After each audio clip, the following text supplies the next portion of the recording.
Hello and welcome to the Sunday Guardian show by Joyeeta Basu. I'm the editor of the Delhi-based newspaper, The Sunday Guardian, and today I want to say a few words about the latest clash between Indian and Chinese troops at Tawang in Arunachal Pradesh. Now, where the Chinese tried to intrude into Indian territory and capture a 17,000 feet high peak that gives China immense tactical advantage. Now, what is significant is this skirmish did not take place because the two sides bumped into each other while patrolling and came to blows. Now, this was a planned act of incursion by the Chinese with the intention to occupy the peak and the surrounding heights. The Chinese came with around 300 troops, which is around half a battalion in the People's Liberation Army.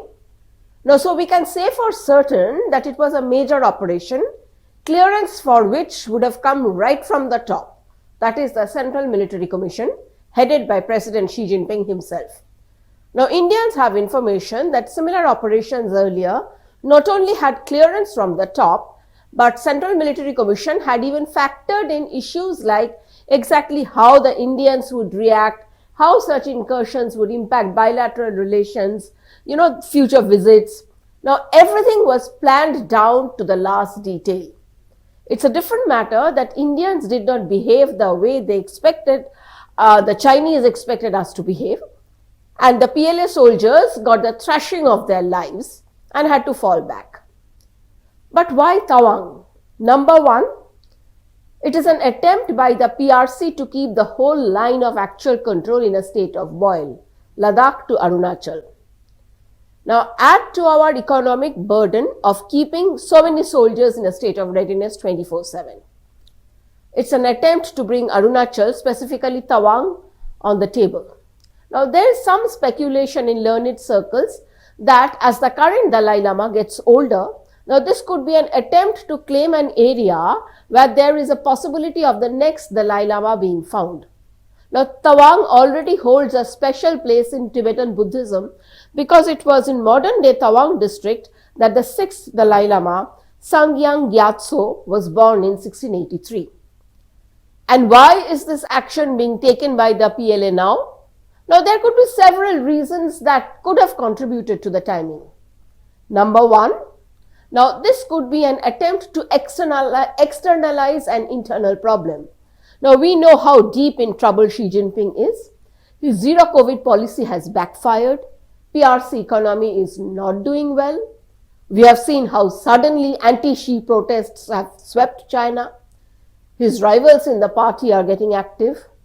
And there is precedence in that whenever there is domestic trouble, all these aggressive activities by the Chinese military get a boost.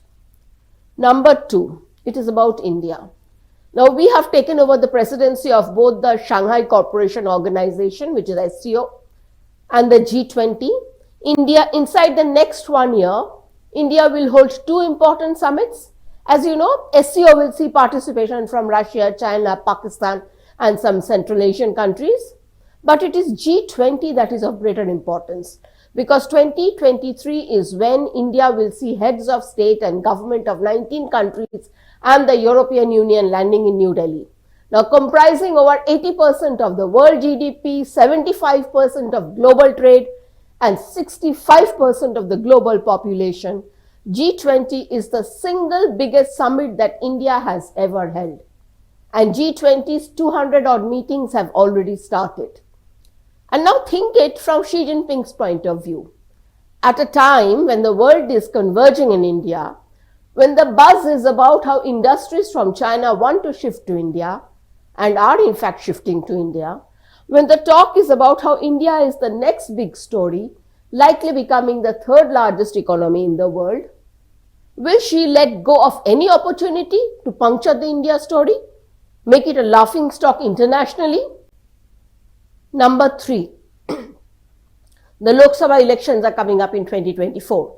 And it is well known that the Chinese want Prime Minister Narendra Modi out. Because of all Indian leaders, he has been the toughest on them. Think of it, the US still has not been able to throw TikTok out, but he did it overnight. He also started building infrastructure along the LOC. He allowed our troops to stand up to the Chinese along the LAC. Now he has achieved the stature of a global statesman.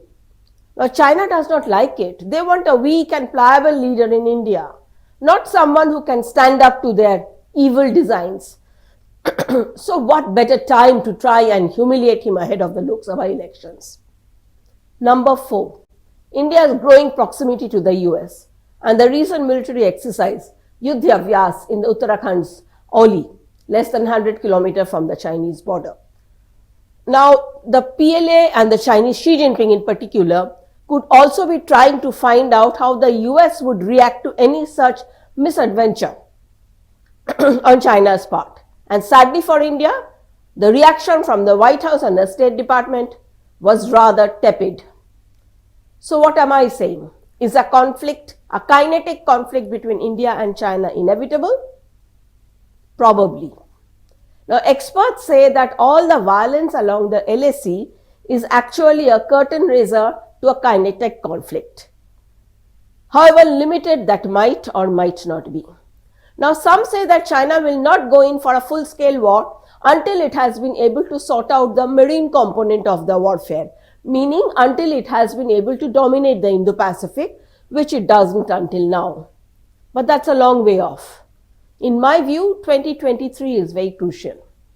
Now others say it is Taiwan that is on Xi Jinping's crosshairs, not India. Is that really so? Now Xi Jinping may do a lot of posturing against Taiwan, but he knows that the United States is treaty bound to come to Taiwan's aid in case of a conflict with China. Now that is not the case with India. Now India knows very well that without any formal security treaty with any major military power, it will have to fight its battle on its own. Now it is ready to do so. But in case of a Chinese aggression, will there be any action by the international community against China except for condemnation? You see, India is not Ukraine and China is not Russia. At a time when Joe Biden is trying his best to be on China's good books, what are the chances that he and the Western world will take punitive actions against China by imposing economic sanctions, for example? If you ask me, zero. Now check out the US reaction to the Tawang violence and you will know what I'm talking about. Now both sides should restrain themselves type of comment. Both sides? Seriously? Who is the aggressor here? Not India. And what will our best friend for life, Russia, do? Zero.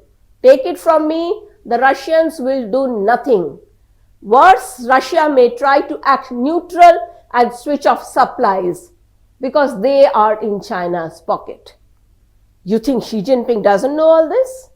He knows everything. In short, wake up and smell the coffee. Remember, if there is a war, this will not necessarily be hand-to-hand combat when Indian soldiers are far superior to the PLA soldiers. Rockets and missiles will fly. We know that Xi Jinping is underestimating us. India is no pushover. If there is war, it will be bloody. We will suffer, but China too will get a body blow. Xi needs to internalize that fact. Thank you for watching. Until the next time.